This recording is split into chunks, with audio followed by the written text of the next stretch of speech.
Hello guys, welcome back to this channel. In this today's tutorial, I'm going to show you how you can create GIF using Filmora. Okay, let's get into it guys. Here I have created a project on my Filmora application. And first of all, you can add the video you want to create a GIF to your project. And for example guys, I'm going to create GIF from this video.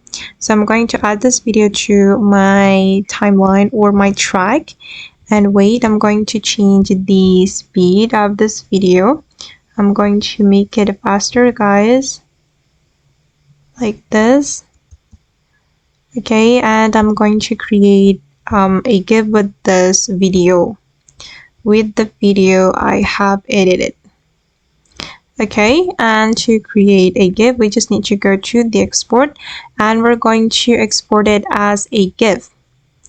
Okay, you can go to the format and then select GIF, and then you can click on export. I'm just going to export with watermark because I'm not premium user. Okay, and now it's done. I'm sorry, it's still converting. Okay, and now it's done guys, and I'm going to check it in my File Explorer. Okay, this is the GIF I have just created with Filmora. Okay guys, and that's all the way to create GIF in Filmora. I hope this tutorial will be useful for you. Thank you so much for watching, and bye!